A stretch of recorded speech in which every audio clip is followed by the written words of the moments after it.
महायुतीमध्ये ठाणे, नाशिक आणि साताऱ्याच्या जागेवरनं एकमेकांवर दबावतंत्राचा वापर सुरू असल्याची चर्चा।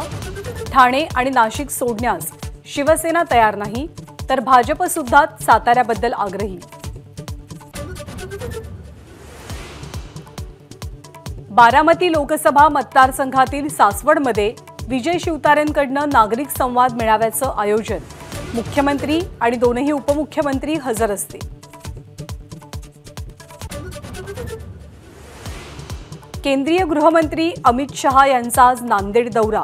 लोकसभेचे उमेदवार प्रताप पाटील चिखलीकरांच्या प्रचारासाठी अमित शहांची नरसी इथे जाहीर सभा।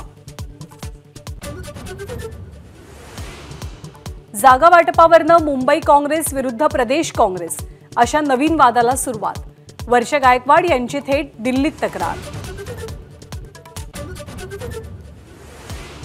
महात्मा फुलेंच्या जयंतीनिमित्त पुण्यातील फुलेवाड्यात बनवली 10,000 किलो मिसळ। प्रसिद्ध शेफ विष्णू मनोहर यांचा पुढाकार।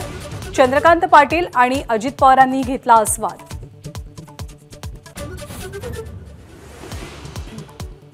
समृद्धी महामार्गावरती कार आणि ट्रकचा भीषण अपघात। कारमधले तिघे प्रवासी गंभीर जखमी। बुलढाणा जिल्ह्यातली घटना।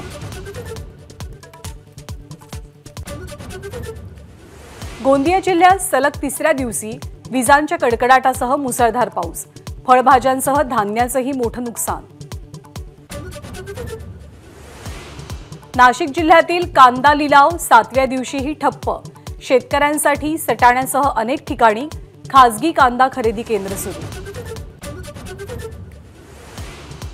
सावंतवाडीतील सुप्रसिद्ध लाकडी खेळण्यांना जीआय मानांकन प्राप्त।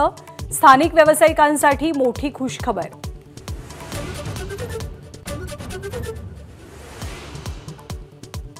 आज देशभरात रमजान ईदचा उत्साह। दिल्लीच्या जामा मशिदीत पहाटेपासूनच मुस्लिम बांधवांची गर्दी।